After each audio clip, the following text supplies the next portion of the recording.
This will be the third class we've had. Let's review a little bit from the last few weeks before we take our weekly quiz.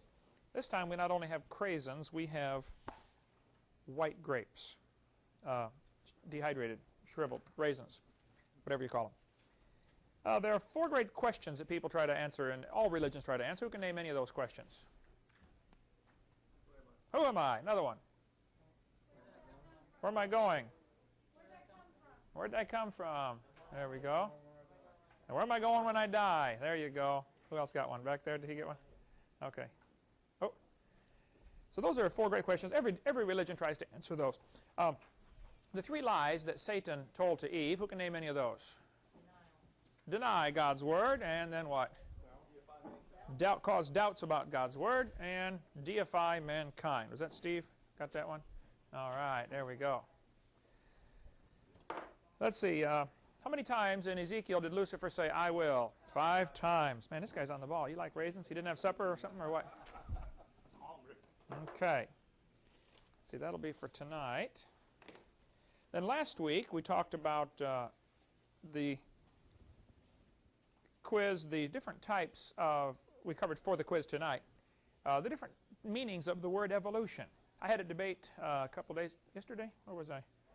Arkansas. Little Rock, Arkansas, and I debated a professor up there. I've learned that if I have 2 more debates coming up scheduled. If you start off defining what you mean by the word evolution, the argument's basically over, because there are 6 different meanings to the word, and this is something we'll be quizzed on tonight. Cosmic evolution, that would be the origin of time, space, and matter, i.e. the Big Bang. They have no evidence for this at all, but they believe it happened.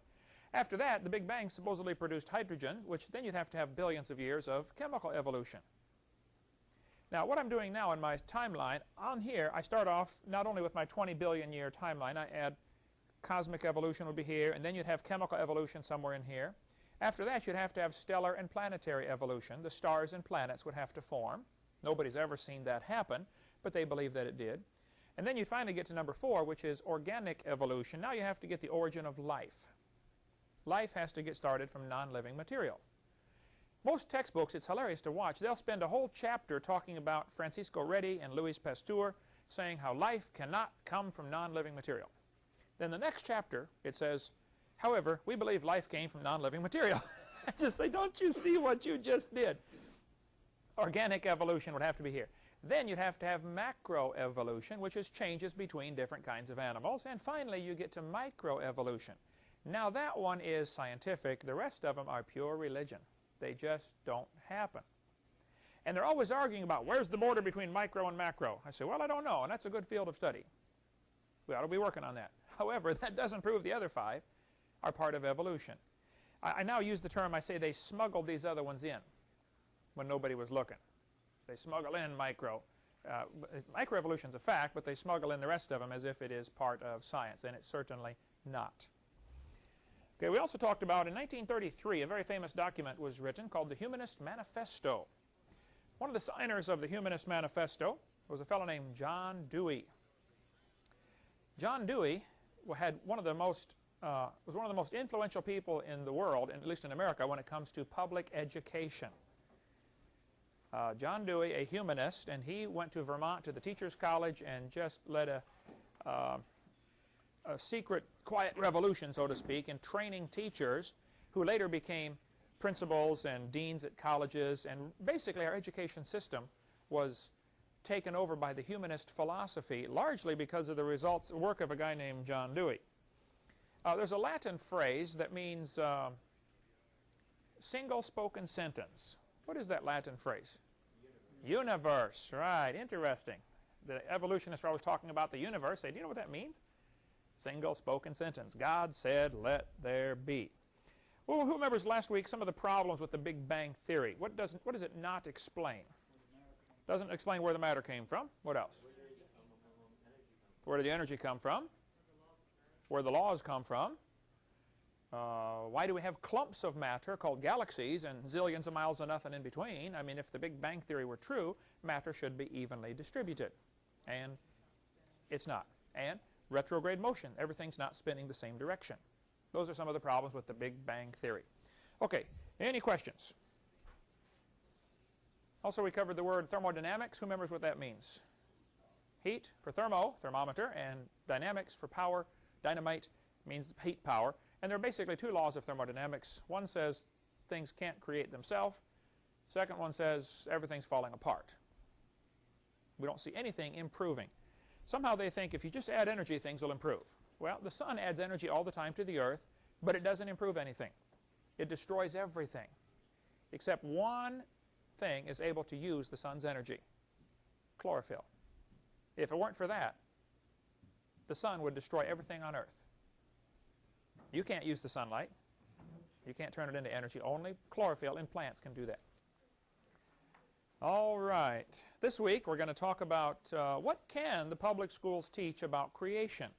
There's an awful lot of misinformation going around out there. I get faxes and emails and letters all the time, especially about after what happened in Kansas. How many heard about that when Kansas said, we're not going to require macroevolution to be taught? Boy, the evolutionists came unglued. There's articles in the paper, letters to the editor. CNN has a whole section on their website about how Kansas is going to go back to the Dark Ages now. Very interesting. Let me explain what the truth is and what the law is about this. As far as anybody can figure out, there are only two options. Somebody created the world, or the world created itself. Now, there are some who say, well, no, the world's always been here. Now, hold it. That violates the first and second laws of thermodynamics. One guy wrote me an email last week, and he said, don't you think God could have created a universe that was always here? I said, think about what you're saying. If he created it, it wasn't always here. You have a contradiction of terms here.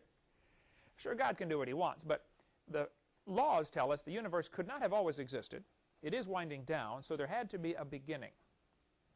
So basically, the only two reasonable options are somebody made it, or it made itself, evolution.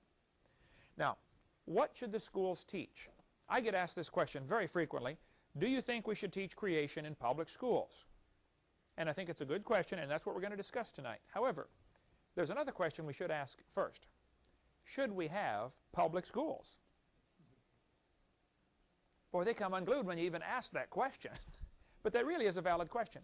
What right does the government have to get involved in educating your children? That goes off onto a long rabbit trail we could chase. We will forego that tonight, about the straw man that they create. We've got a videotape on that. You can call our office about the straw man. That explains all that topic if you'd like.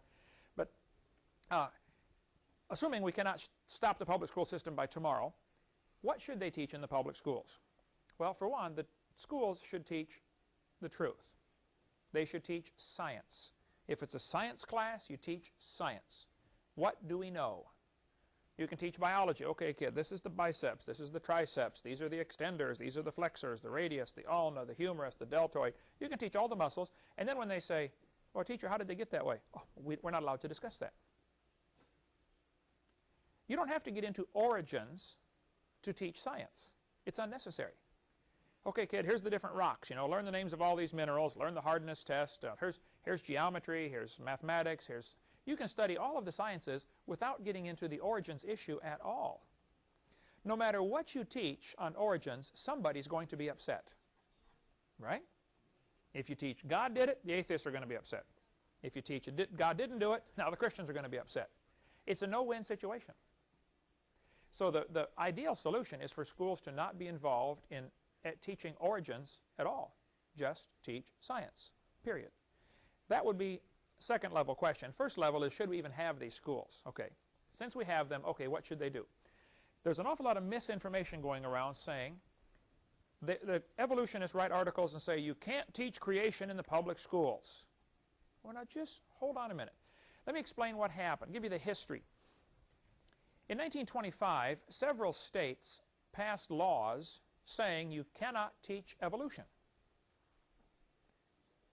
It was against the law to teach evolution. They never mentioned anything about creation. It was assumed you would teach creation.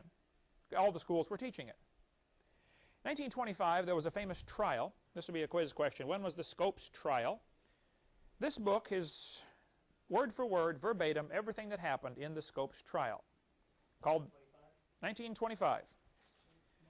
What happened in 1925, the ACLU ran an ad in the paper all over Tennessee saying, we're looking for a teacher who's willing to admit he taught evolution and test this new law because we think we can defeat the law.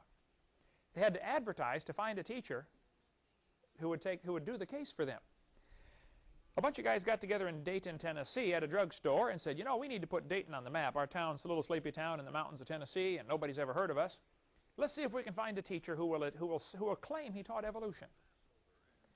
So they got this teacher named John Scopes, S-C-O-P-E-S. John Scopes substituted teaching biology a couple of days while the regular biology teacher was gone. So they brought John into the drugstore and said, John, would you be willing to claim you taught evolution? He said, well, I don't know if I taught it or not. He said, I just filled in the class for the teacher who was absent for a few days. He said, well, we need you to claim you taught evolution so that we can put you on trial, so that you can be found guilty of teaching evolution, so that we can show how dumb this law is. So the ACLU staged this whole thing. Clarence Darrow, a famous lawyer at the time, atheist lawyer, he came down to defend John Scopes.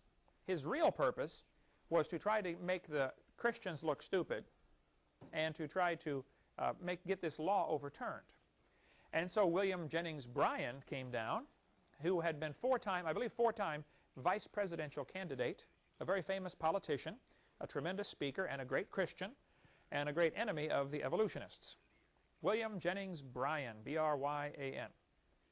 After the trial was over, Bryan died a few days later, and they started a college in his honor in Dayton, Tennessee, Bryan College. A good Christian college up there in Dayton, Tennessee, just north of Chattanooga, about maybe 80 miles or so. Okay? So Bryan College is named after William Jennings Bryan, the famous orator who defended the Christians in this trial. The trial lasted about 10 days in the middle of the heat, extremely hot, no air conditioning in 1925, and everybody, when you read about the trial, it's an amazing book to read. You can get this from Bryan College, get the book from them. This is listed in my seminar notebook in the yellow page, or in the blue pages, references, which you have here in front of you. You can find, should you decide to get this book, I should find it real quickly, page 57 or 8, I think, about schools. No, looks like, what page? 57 covers it. Yeah, well, okay. Page 57, first column. The world famous, why don't I see it on there? Okay, right-hand column, 57, world's most famous court trial. Good reading. What's happened, after this trial was over, the atheists lost. The judge found the teacher guilty. The atheists tried in this trial, and the evolutionists tried to bring in all sorts of testimony about how evolution is true. They were going to bring in the Nebraska man. Later it was proven that all they found was a pig's tooth. They found one tooth and made a whole missing link out of it, the Nebraska man. And that was going to be one of their key bits of evidence to bring in Nebraska man. Early in the trial, when they had all these witnesses lined up, they were lined up to come in and teach, evolution is a fact and all scientists believe in it. I believe it was William Jennings Bryan or his son, who was also there helping William Jennings Bryan, the Christian, said, Your Honor, whether evolution is a fact doesn't matter. That's not what this trial is about. This trial is simply, did he break the law or not? And so they just, with one fell swoop, they undercut all of the work these guys had done to try to bring in evidence for evolution. And the judge said, you're right, it doesn't matter. We're not here to try whether evolution is true or not. We're here to try, did he break the law or not? And turned out he was guilty. He was fined $100, which was the minimum fine under the law at the time. And several people volunteered to pay the fine, but even that fine was overturned on appeal. It went to an appellate court, and there's some little technicality, and they threw the fine out. So nothing happened. It remained illegal to teach evolution in many states up until 1968. In 1968, the last law banning evolution was overturned. At no time ever throughout any of this was there any question about teaching creation. It's always been fine to teach creation in the public school. There has never been a law against that. Finally, even though it was against the law to teach evolution, many states were teaching it anyway. They just stuck it in the books. And the problem really was with the textbook publishers and with the teachers and school boards who are ordering these books that teach evolution. But so it was taught, even though there were laws against it, it was still being taught, regardless of what the law said. Then, in 1981, I believe, or somewhere around there, Arkansas passed a law that said, if you teach evolution, you must teach creation. In the early 80s, I should look up the date, but it doesn't matter. It won't be on the quiz. Arkansas passed a law that says, it was called the balanced treatment. Hey, if you're going to teach our kids evolution, we demand you also teach creation. Which many people thought was very reasonable. Hey, if you're going to teach one, let's teach the other. Let's try to make everybody happy. ACLU came in and challenged that law and said, if you force teachers to teach creation, that's a violation of the First Amendment. And a judge named Overton at the 8th Circuit Court, I believe in Little Rock, Arkansas, it was in Arkansas where it ended up, I believe it's Little Rock. Judge Overton said, you cannot demand the teachers teach creation. Period. Now, they did not say you can't teach creation. What they said is, you cannot demand that they teach creation. Big difference, right? You could still teach creation if you wanted. All they said was, this law, which forces the teachers to teach creation, is unconstitutional. And believe it or not, it probably was a reasonable decision on the part of the judge. So Louisiana wrote a law a few years later and said, same kind of thing, we want equal time. If you're going to teach evolution, you must teach creation. That, of course, was tested by the ACLU, the American Communist Lawyers Union, and it went all the way to the Supreme Court. Supreme Court said, okay, you cannot demand they teach creation. However, Supreme Court said, they can teach creation if they want. We just cannot force them to teach creation. So what's happening is an awful lot of misinformation going around out there. A lot of the evolutionist groups and atheist groups are saying, see, the court said you can't teach creation. Oh, that's not what they said at all. The court said the states cannot force the teachers to teach creation. And you need to understand that difference, because that is vital. You've always been allowed to teach creation in public schools. I speak in them all the time. There's never been a law against teaching creation. There's never been a law against teaching the Bible in a public school. There never has been a law. Institute for Creation Research, ICR, in California, publishes this little document every month. One comes out. They call it Impact articles. They're 10 cents a piece. You can get on their mailing list if you call this phone number and ask, say, put me on your mailing list. I believe it's free of charge. Their phone, pardon? Yeah, it's free. Their phone number is 619-448-0900. And just say, put me on your mailing list, and they'll send you stuff every month. Actually, they've been doing this since 1974, these little articles they put out, at 10 cents a piece, once a month. You can go back and get all of the back issues for about 35 bucks. And it is tremendous reading. If you want to get an awesome resource to keep you busy for months, those are great articles. This one is article number 196. I believe as of today they're up to number 350 or something like that. So figure $35 should get you all the back issues, clear from 1974. This one talks about how you can teach creation science in the classroom. You may want to get some of these and order 100 copies from them and give them out to all the teachers you know. If you have some influence on teachers in your area, give them one. Most teachers are afraid to teach creation because they think the law says they can't do it. And they're just misinformed. You can teach creation. In 1963, when prayer was taken out of the schools, how many remember that case with Madalyn Murray O'Hair? They took mandatory prayer out of our schools. That's what happened. It was mandatory prayer that was removed. Prayer wasn't removed. Only mandatory prayer. Big difference. 1963, the Supreme Court said, it certainly may be said that the Bible is worthy of study for its literary and historic qualities. Nothing we have said here indicates that such study of the Bible or of religion, when presented objectively as part of a secular program of education, may be effected consistently with the First Amendment.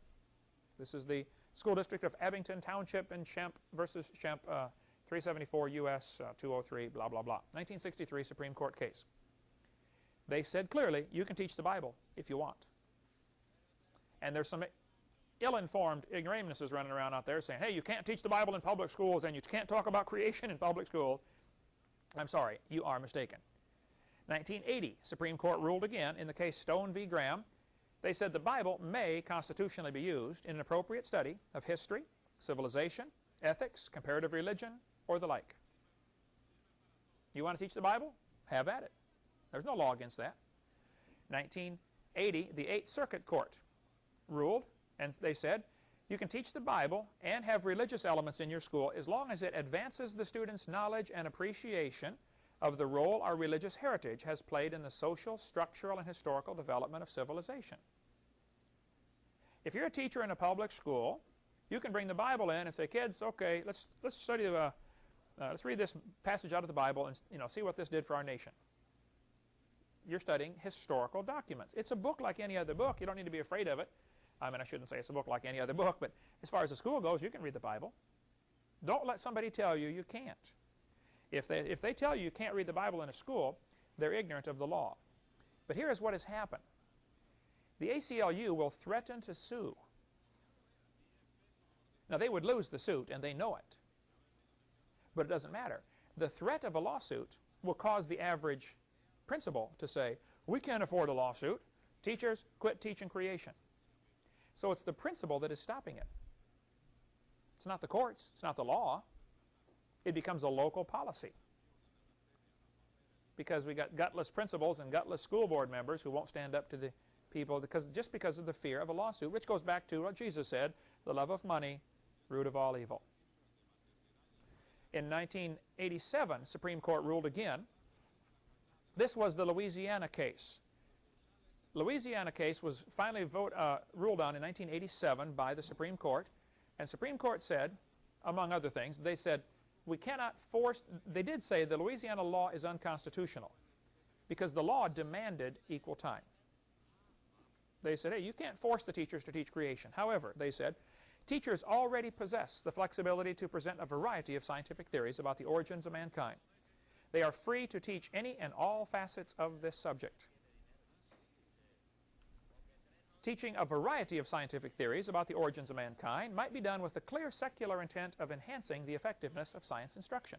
All of these court cases are spelled out in your seminar notebook, which you have in front of you, in the yellow pages. Question number 11, which starts on page 74 of this current edition of the book we're using for this class. So if you want to show this to somebody, if somebody says you can't teach creation in school, all the laws are right here in this section on what can you do in a public school.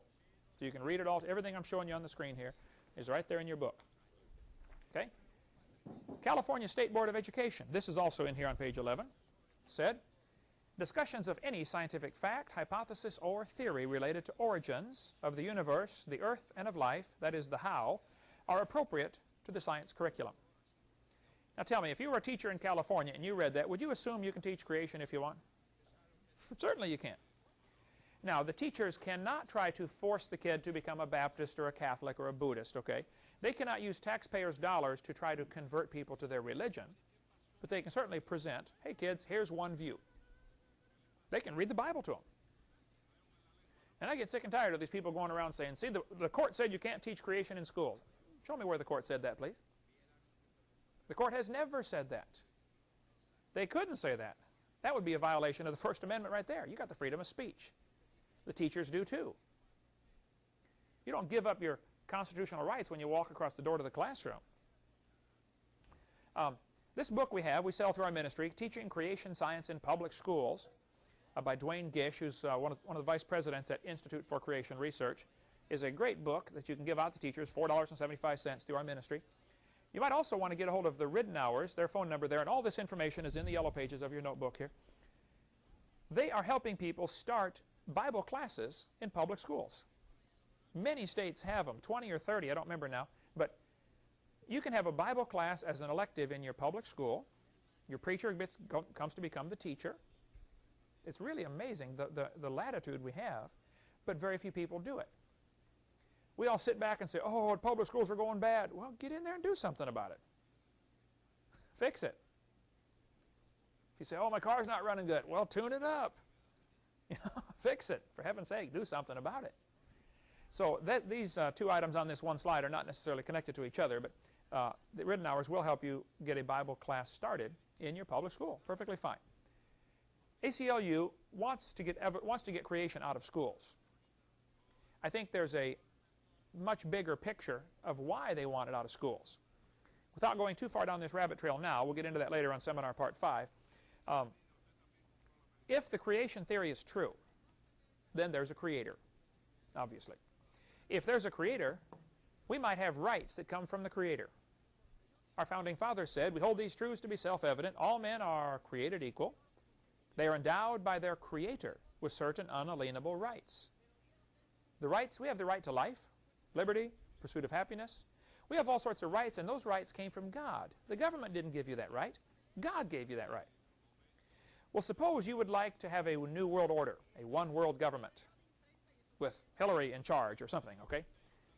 If you have this idea that you want a one-world government, you want everybody thinking that you have authority to give them right to life, liberty, pursuit of happiness. You don't want folks thinking they've got rights that come from God.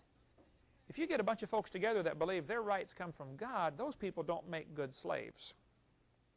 They're going to throw the tea in the harbor and rebel against the king, right? Which is what happened in 1775. So, evolution teaching is essential for communism. Communism falls apart without evolution. The founder of the ACLU, Roger Baldwin, said, communism is the goal. They're going to use lawyers and lawsuits to bring in communism. That's the ultimate plan. And I tell folks jokingly, it stands for the American Communist Lawyers Union. It's actually the American Civil Liberties Union. But it is a communist organization. Now, that does not mean all the lawyers in the ACLU are communists. Many of them probably don't even know that the foundation of their organization is the promotion of communism. But Roger Baldwin said, that's the purpose, folks. We're going to try to bring in communism.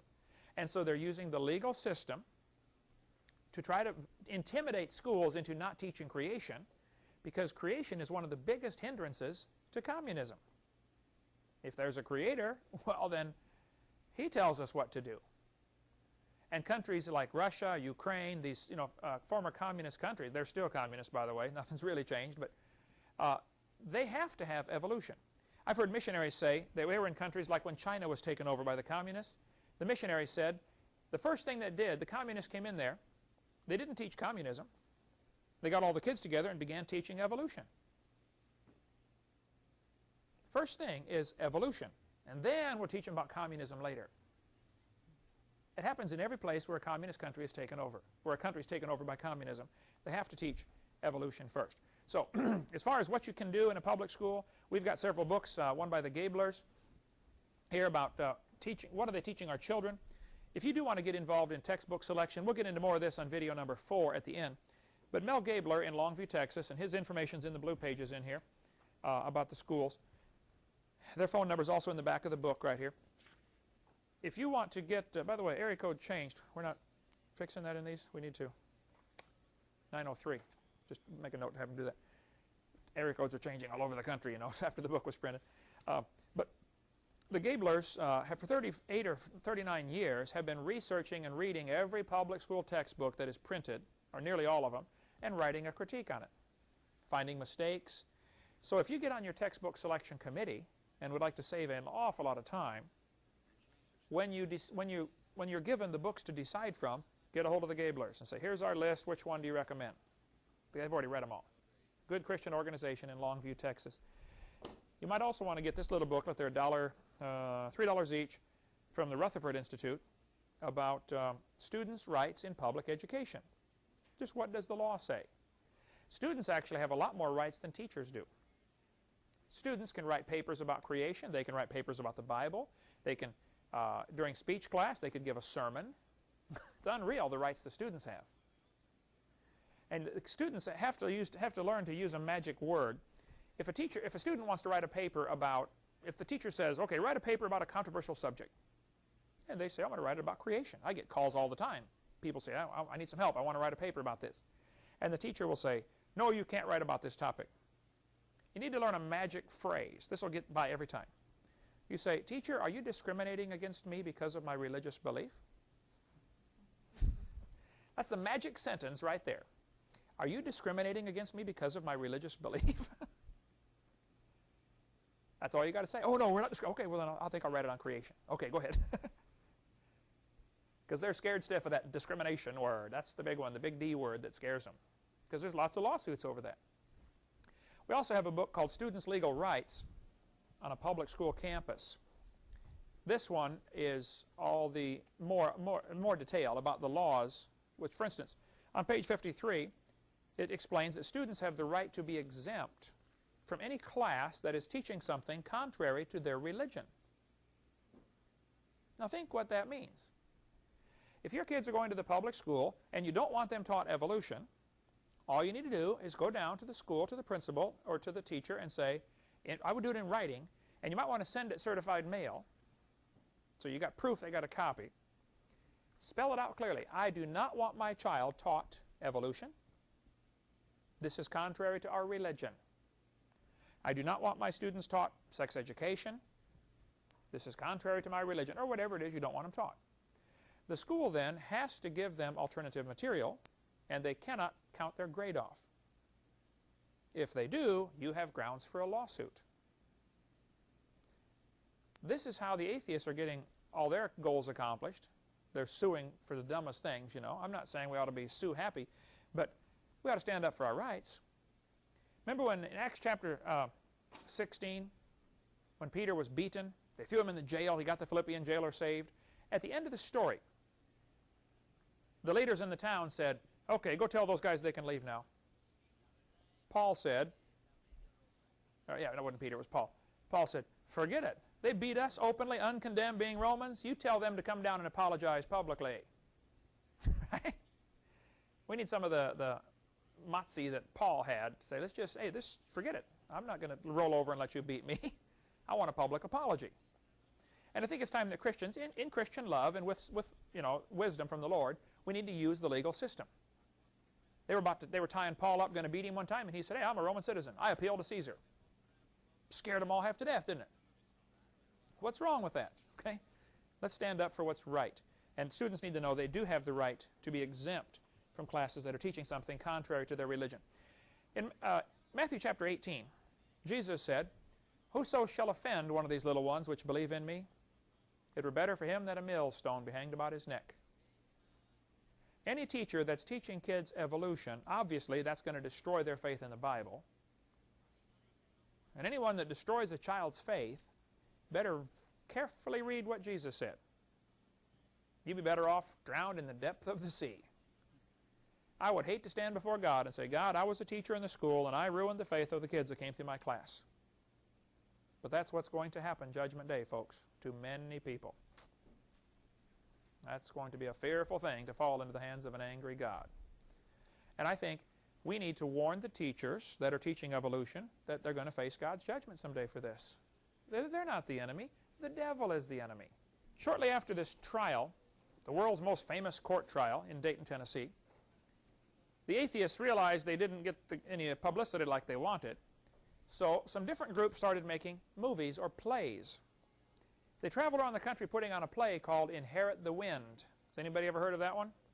That'll be a quiz question. Write that one down, Heidi. Inherit the Wind was a play put on, and there are several different versions of it. And there's a movie now that's been made called Inherit the Wind. The purpose of the movie is to make the Christians look stupid. And they don't use exactly the same names, but it's very obviously based on this trial, 1925. There are lots of people who've written reviews of the play showing all the inconsistencies compared to the real trial. All you need to do is watch the movie Inherit the Wind and read the book, and you'll say, well, they changed hundreds of things in there just to make the Christians look stupid. And that movie, Inherit the Wind, is playing in public schools all over America every day. And all it does is make the kids think that the atheists are smart and the Christians are dumb. And if they're showing that in your school, you ought to object, because that's very biased. Okay? Let me give you just a little bit of history of what happened.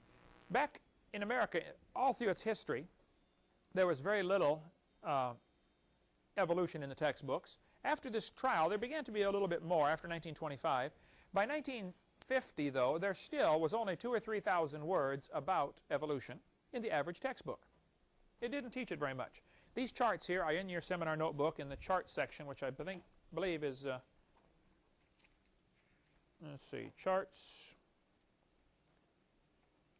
Page 45 is where they start, at least in this edition. I hate to put this on tape that it's on page 45 because somebody's going to get this after we've gone. We're on our 20th edition right now and no end in sight. Okay, page 48 is where it is in your book here. Okay.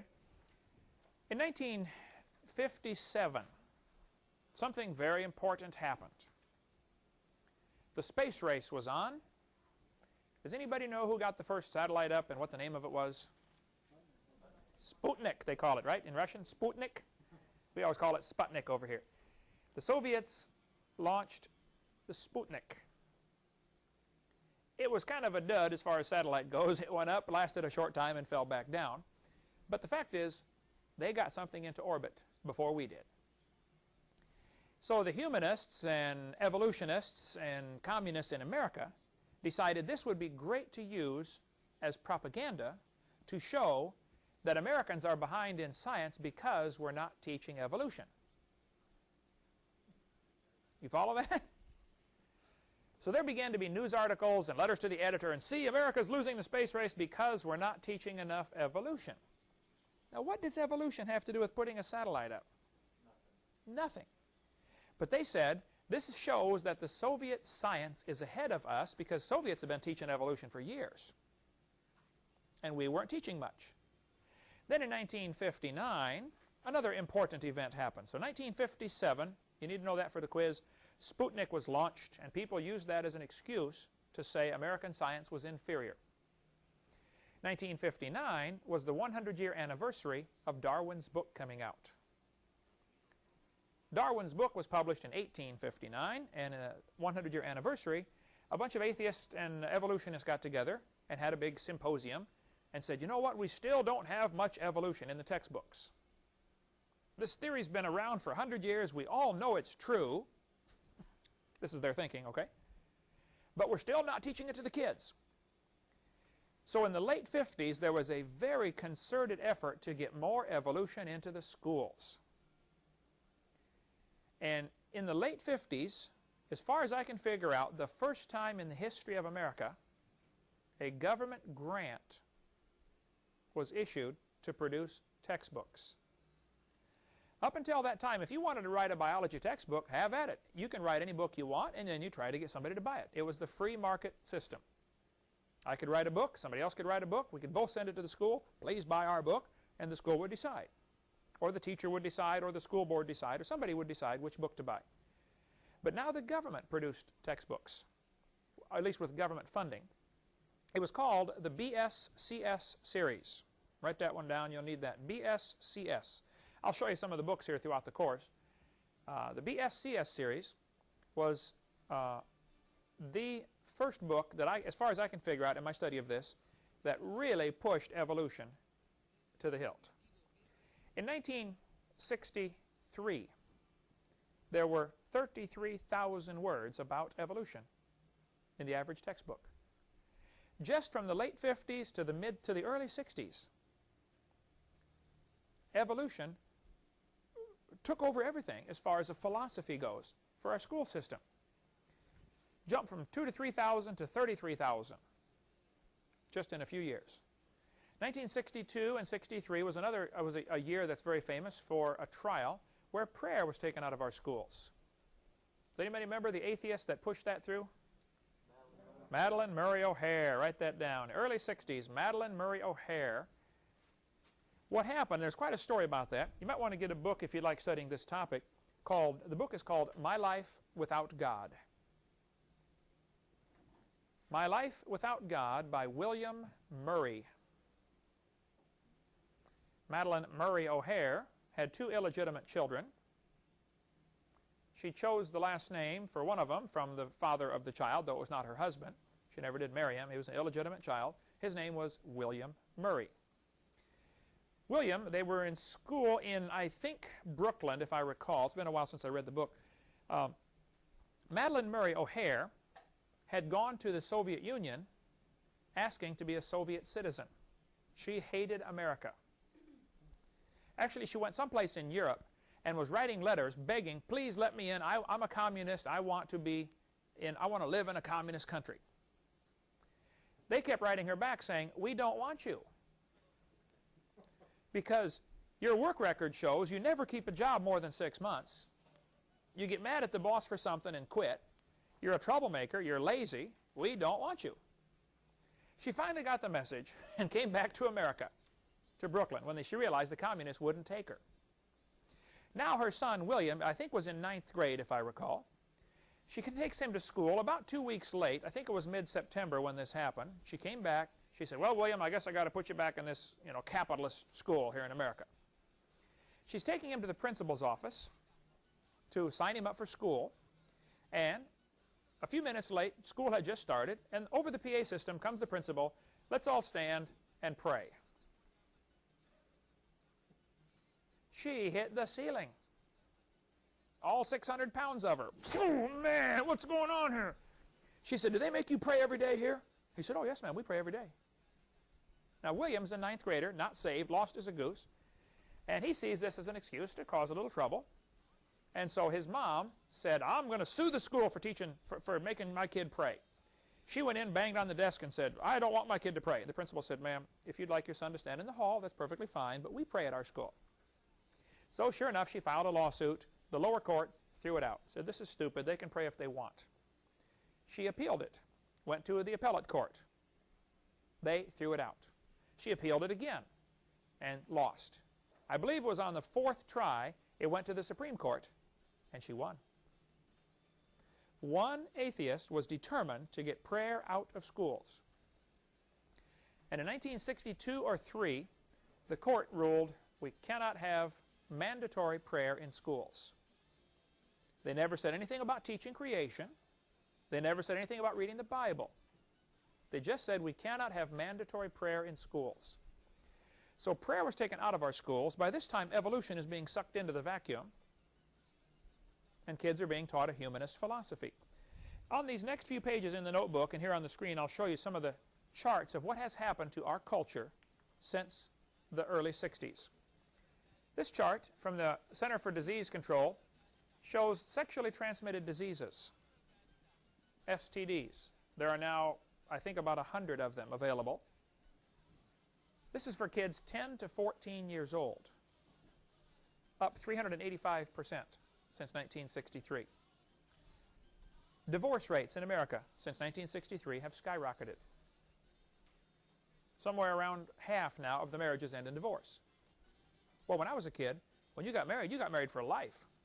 You better pick slow because you're going to be stuck for a long time. Choose carefully. You might get something you don't want, right?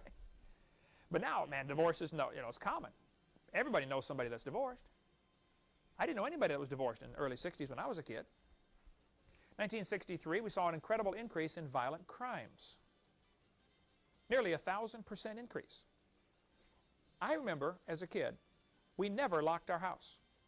You could go off on vacation for 2 weeks without locking your house. Was it that way when you were a kid growing up? I was in Ukraine speaking over there, and I mentioned about when I was a kid, you never had to lock your house. And I said, what would happen over here if you didn't lock your house? And they bust out laughing all over the room. They know, man, things would be stolen. I was preaching in Costa Rica. Beautiful country. Absolutely perfect weather. Almost everybody there has a 10-foot high wall around their entire property with barbed wire on top of that. Some have fenced off the top. Not just fences on the side, they got a fence off over their house.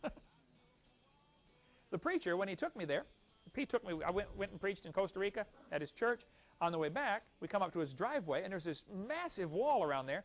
He hits a button, and a gate slides open. He drives in, pushes the button, closes the gate, hits another button to open the garage, drives in, hits a button, closes the garage door, and then gets out of his car. Thieves all over the place. Now, America is going to become this way because we're losing the absolute standards. There's no moral. You tell a kid you shouldn't steal. Well, why not? Well, because it's not nice. Well, it's nice for me. I end up with the stuff. See, kids used to believe you shouldn't steal because thus saith the Lord. But what if there is no God? How do you determine right from wrong if there's no God? See, when you remove God and a moral standard, what reason do they have to not commit adultery, to not steal, to not lie, to not kill somebody? What is the reason? I ask people this all the time and never get an answer from the evolutionists. I'll say, okay, if evolution is true, how do you determine right from wrong? What's the basis? How do you decide? Almost every country, almost every religion has some kind of standard of this is right and this is wrong. You have to have that. What does America have now as a standard? Think about our public schools. What is their standard for choosing right and wrong? The standard now is majority opinion. What's everybody else think about it? Look at the politicians. When they decide how to vote on an issue, what do? Take a poll. Who cares what the poll says? What does God say? And we've gotten away from thus saith the Lord, and we've gone to what saith the majority. We got leaders running around. Let's see, which way's the wind blowing? Okay, you lead, or you follow, I'll lead. This is horrible, folks. We have to get back to a standard. When we lost our standard of thus saith the Lord, this is what happened to America. This is birth rates for unwed girls, ages 10 to 14. Now, the birth rates are up 100% since 1963. The pregnancies are up 553%. That means the rest of them are being aborted, murdered. We'll get into more of that on video number 4, about how abortion ties into this evolution philosophy. In 1963, we began to see a tremendous drop in SAT scores, Scholastic Aptitude Testing. What happened? I think we're taking away a standard. All of the branches of science were started by people who believed in creation. They believed in God. Why look for order in the universe if there is no order in the universe? But if you believe God designed the world, then you say, wow, I wonder why he did it like that. When you find a complex machine, you say, wow, I wonder how they built that. Any inquisitive young mind, you give them a neat toy or a new something, take it apart. How does that work anyway, you know? That's good. God gave us a wonderful universe. Man, study it. But suppose there's no God. Well, then there's no reason to look for order. So the branches of science were started by people who believed in creation. 1963, SAT scores began to drop. In 1995, they had to change the SAT test. They dumbed it down. They made the test easier so that the scores would look higher. The scores are not higher. The test is easier. What is your name? George. Ah, you passed. Come on to college. It's not quite that bad, but it's close. Can you throw this ball through that hoop? Oh, hey, you joined. Come on to college. We need you on our team, right? Unmarried couples living together in adultery was just about unheard of in the 60s. I don't remember hearing of anybody that lived together without getting married. The census didn't even keep track of it. It was such a small number. Before 1977, it was not even kept track of. But there's been a 725% increase since 1963 in unmarried couples living together in adultery. Now, God's word has not changed. Whoremongers and adulterers, God will judge. Hebrews chapter 13. Exodus 20, God said, thou shalt not commit adultery. These are not the 10 suggestions. These are the 10 commandments. This is what God said. And God gave the commandments for our good. The Bible says in Proverbs, the adulterous man will hunt for the precious life. These movie stars glorify all this adultery and, having affairs and all this stuff. It just absolutely ruins everything good they've ever had. Got some close friends in adulterous relationships, just absolutely miserable. They hunt for the precious life. Boy, they really do. Teen suicide rate has gone crazy. I remember as a kid, some of my friends, some people that I knew, committed suicide. But it was very rare. Now it's very common. Again, I think it goes back to the standard, how do you determine right from wrong? if God is the giver of life, then, well, then God gets to decide when we take life away. But what if there is no God? Well, then we decide, don't we? If you kiss a frog, it turns to a prince. How many of you believe that? No? There's a formula we've got in here in the notebook. I should have looked up the address for this. The frog turns to prince. Where is that, Heidi? Do you know? It's under fairy tales. Fairy tales. Taught in school. Yeah, what page? Oh, the one about time. I remember where it is. Okay. I use this illustration on them a lot.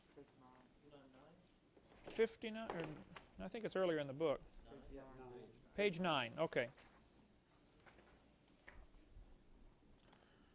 Yeah, about time. Okay, page 9. The universe is not millions of years old. Let's look at this little formula. Frog plus magic spell equals prince. That's obviously a fairy tale, right? But in the textbooks used in the universities of America, they teach the frog plus time equals a prince. Think about it. Isn't that really what it boils down to? There's a word you got to memorize. Put this one down for a quiz question, Heidi. The word farm is the acrostic. F-A-R-M are the first letters. For F is for fish. A is for amphibian. They say that evolved next. A-M-P-H-I-ibian, amphibian. And then F-A-R is for reptile. And then M for mammal. That's a quick way to memorize how evolution supposedly happened. The fish evolved first, and they slowly evolved into amphibians, and they slowly evolved into reptiles, and then they slowly evolved into the mammals and the birds. This is the way they teach it. They're still teaching that the frog turns to the prince. But now it doesn't happen quickly, it happens slowly. If I told you the magician flew through the air across the room, you'd say, well, that's a fairy tale, right? What if I said he walked slowly through the air? It's still a fairy tale, right? Time doesn't change anything. But what it really boils down to is time is the hero for evolution. Did you know back in 1770 they were teaching the earth is 70,000 years old? By 1905 they were teaching it's 2 billion years old. 1969 when they landed on the moon they said the earth is 3.5 billion years old. Now they're saying it's 4.6 billion years old. The numbers keep getting bigger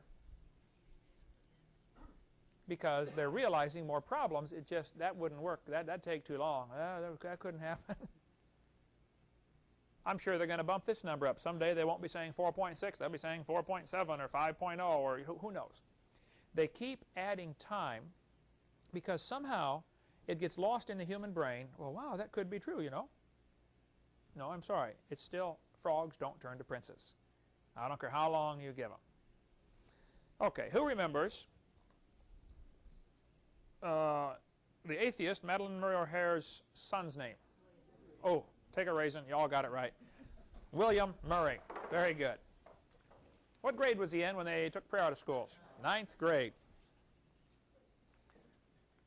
The man that came here the other day, Dan, and ran the tractor leveling, he lives in Mobile, worked for a while here. He did the landscaping for Madeleine Murray O'Hare, her atheist headquarters in Texas. He made her a special walking stick. Now, the guy's a Christian.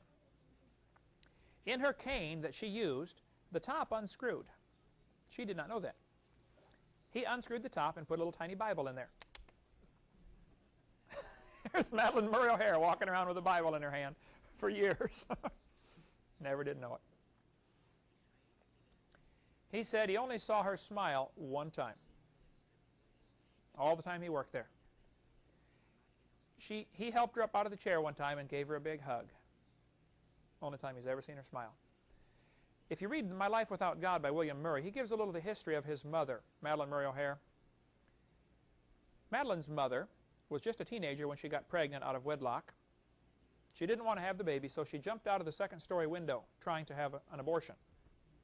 Landed flat on her stomach, I believe. Bam, right on the baby. Madeline was born anyway. They said when she was born, the embryonic sac around her was black. The doctor had never seen that before. She was unloved, unwanted from way before she was born. Grew up thinking, nobody loves me, and she was the leader of the atheist organization for years. Everybody needs to know somebody loves you. I don't know the details of the story, and I can't verify that it's true, but I heard from reliable sources that there was a young boy in Germany that went to Sunday school. He was a very poor boy, had no shoes, raggedy clothes, and decided to go to Sunday school one day. One of the deacons met him at the door and said, "Son, you can't come to God's house dressed like that. Go home and get some good clothes, and then you can come back to church." Well, of course, it broke the little boy's heart. You know, he's just trying to go to Sunday school, you know, and he didn't have good clothes. Some deacon turned him away at the door, refused to let him come. That boy grew up and became, I believe, Adolf Eichmann, Hitler's right-hand man. You just never know who you're going to influence when they're a child. You just never know. Somebody should have reached Madalyn Murray O'Hair. Somebody should have reached Bill Clinton when he was a kid. Somebody should have. Who knows how many people were passing up? How many kids right now, how many kids today in Pensacola were taught evolution? Thousands of them, right? Who's going to teach them the truth? See, this is our job. One of our jobs is to go into all the world. And a lot of Christians right there, they miss the first part of the Great Commission. Jesus didn't say, build a big building and wait till the world comes to you. That's what most churches are doing, aren't they? Hey, we're here, come to us. They're not going to come to you. Go ye into all the world and preach the gospel to every creature. And then teach them to observe all things whatsoever I've commanded you.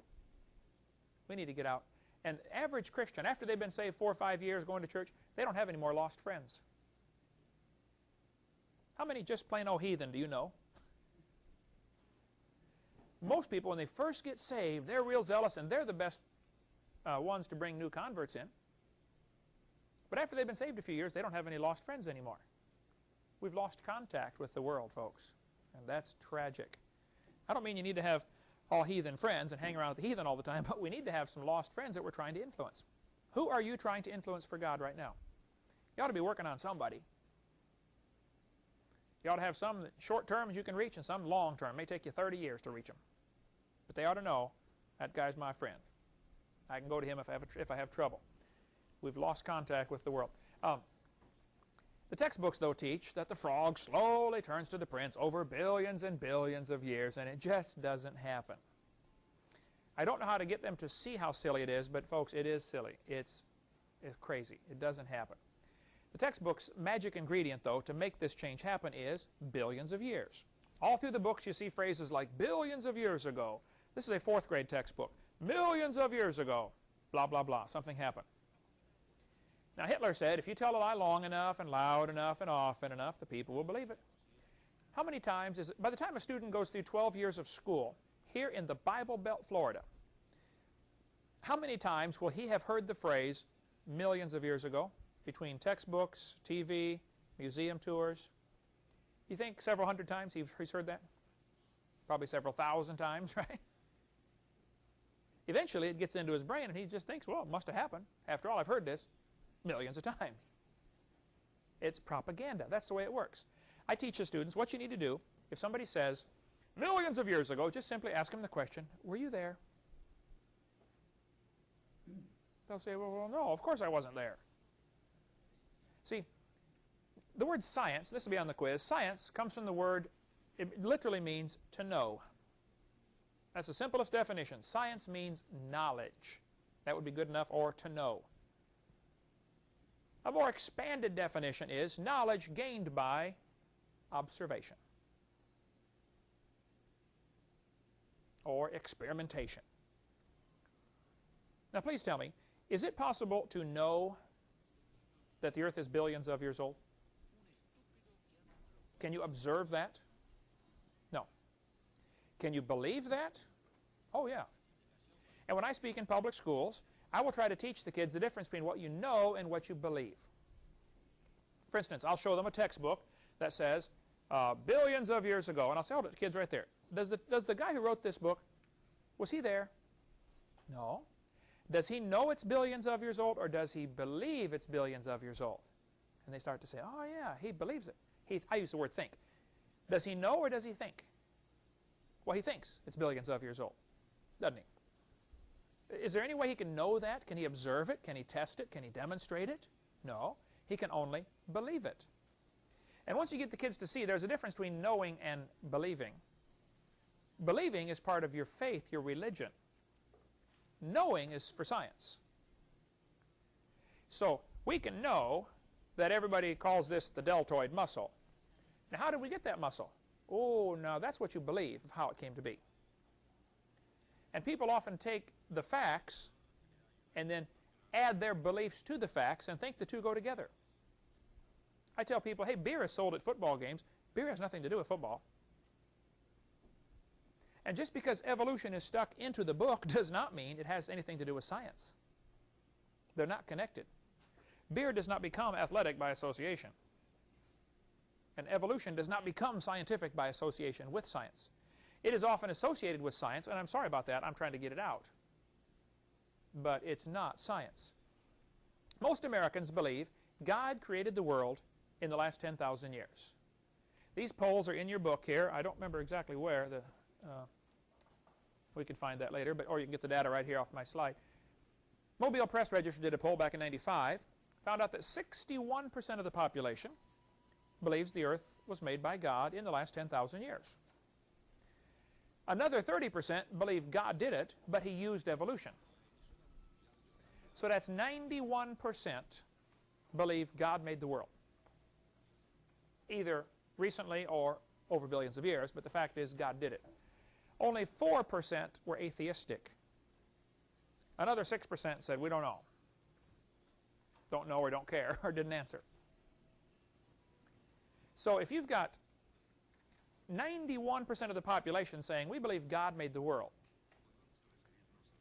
and the evolutionists are out there saying, we can't teach creation in schools because we have to teach what the majority of scientists believe. Say, wait a minute. Not what the majority of people believe. And it's not really fair to say all scientists believe in evolution.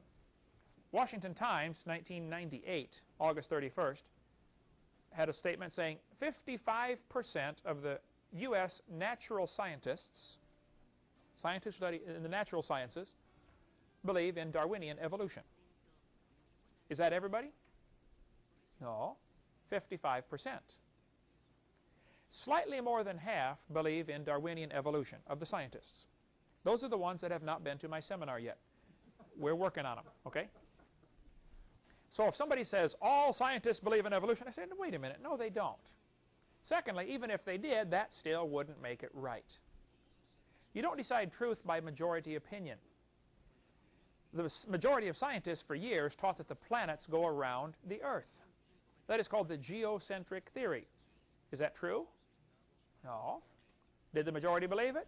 Yeah. If a bunch of people believe something, that doesn't make it true. They used to teach a big rock falls faster than a little rock. Galileo changed all that. But for 2,000 years, it had been taught big rocks fall faster than little rocks.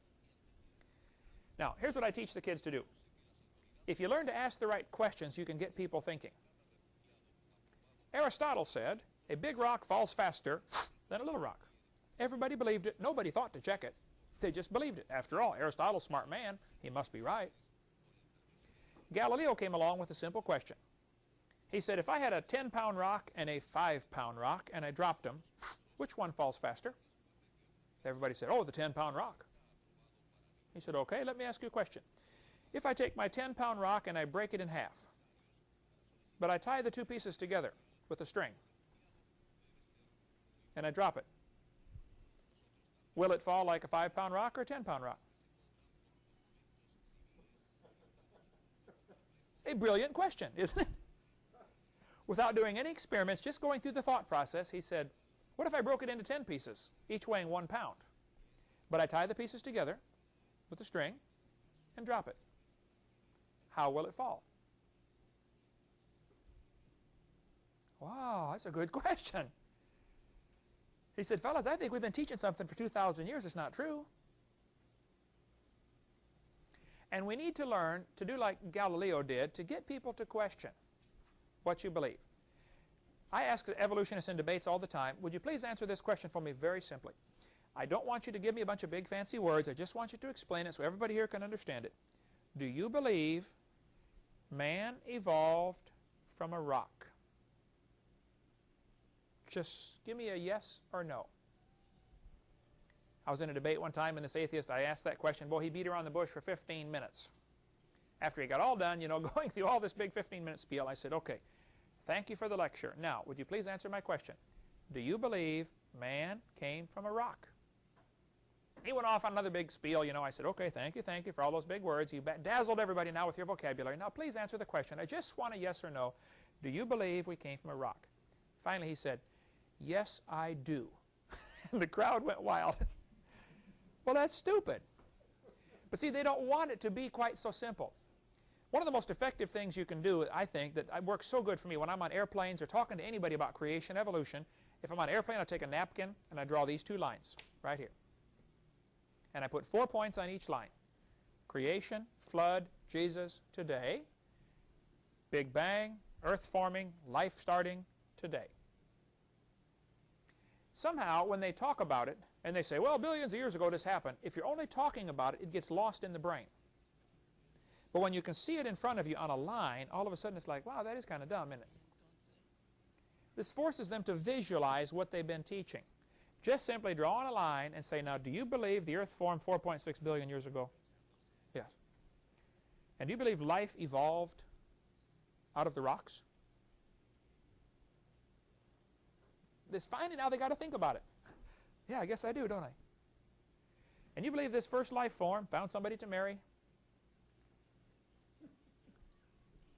Who was that? And then slowly evolved into everything today. I mean, is this what you believe right here? And that is what they believe, but they don't like it visualized. And just a simple timeline, and these are also in the seminar notebook for you to use here. Okay, we just hurry. We got a few more minutes. In 1799, George Washington was bled to death by his doctors because the doctors believed that if you're sick, your blood is bad. Take out your blood, you get better. Is that how you get better? No. That was taught until just before the Civil War. They were still bleeding people to help them get better. That was called the doctrine of humors. Write that one down. That'd be a good one to have maybe as a quiz question. The doctrine of humors. Heidi, write that one down. That was taught up until, I believe, 1860. If you're sick, your blood's bad. Take out some blood, you should recover. The Bible says right there, Leviticus 17:11, write that one down. Leviticus 17:11, the life of the flesh is in the blood. That was right beside George when they killed him. Right next to him on the table. Leviticus 17:11. How do you tell the age of the earth anyway? Next week we'll go into how do you determine the age of the earth? What does the Bible say about it? What scientific evidence do we have? And we're going to go through slowly the different ways to show the earth simply cannot be billions of years old. We'll start lesson 4 talking about that, the age of the earth. It just can't be billions of years old. Now, here's the problem. Some people need billions of years to make their theory look reasonable. If I told you, you kiss a frog, he turns to a prince, that does not look reasonable, does it? But if you let the frog sit for billions of years, it'll turn to a prince. Somehow, the brain can accept that. They are hiding behind a cloud of time. I ask evolutionists all the time, how can this happen? How can a fish change to an amphibian? Their answer is always, given enough time, that's how their answer always starts. Well, given enough time, stop right there. Time is your enemy. Time makes things fall apart. They decay, they disintegrate, they get worse. Show me anything that improves with time. If you did nothing to your house for 25 years, would it improve? No. I was over in Romania. I don't think they've done anything to the highways in 25 years. They don't improve, folks. Trust me. You drive like this down the straight streets because you're dodging all the potholes. Things don't improve with time. Things get worse. And we're going to talk about, because I think the key issue that Christians need to hit on is, how old is the earth? We got some Christians going around teaching it's billions of years old. And folks, it just can't be. We'll cover that next week. Thank you.